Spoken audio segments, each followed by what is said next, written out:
Morning, everybody. It's warm. We went from cold to warm.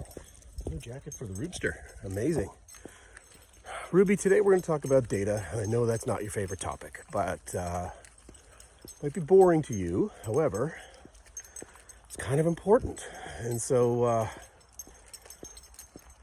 every company I've ever worked with in any way has had an accounting system. And it's worked out poorly in some cases and great in some cases. Trouble is, not every company looks at sales and marketing with the same lens.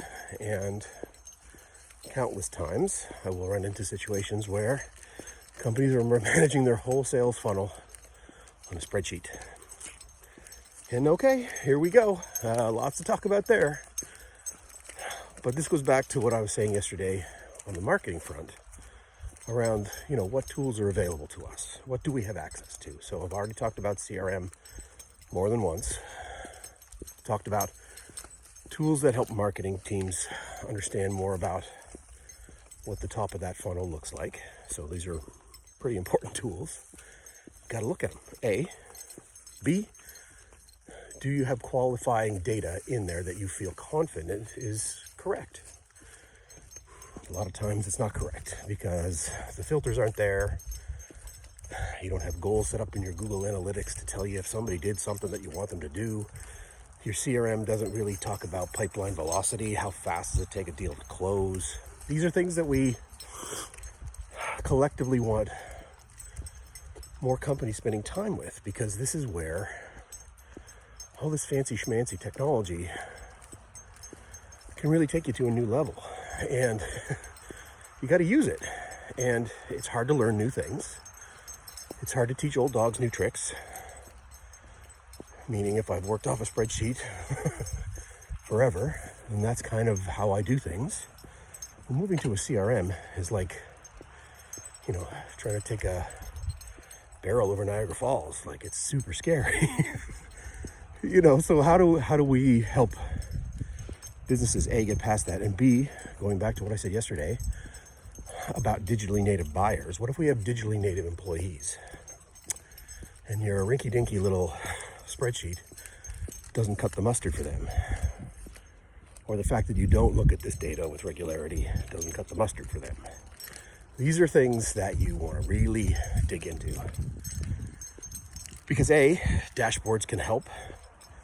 If you look at data, you can make better decisions. If the data is clean and clear, you can make even more better decisions. And so these are the things that, I want many, many, many businesses really spending time on. And so whether that's CRM data, conversion stages in a sale, if we get 100 people in the initial outreach, bucket, how many get to closed one, and is that numbers, are those numbers that we can look at with clarity to say this is real data, this is how the system works?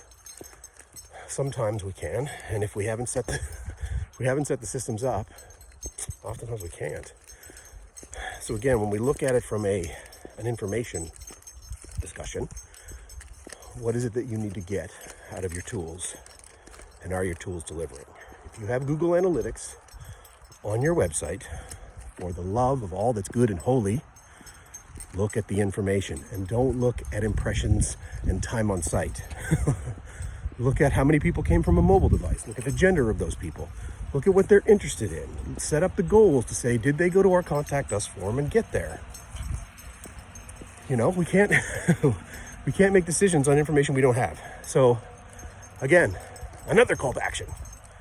Go out there, look, find more tools, look at the tools that work for you, dig into the information, scan that data, Ruby, and make sure you're getting the right feedback from those tools. And then you can make better decisions. Your teams will love it, you will love it, and ultimately your customer will love it, because you're giving them things that they want to get them through the tool. Interesting. Anyway, say goodbye, Ruby. Walking and talking with Ruby.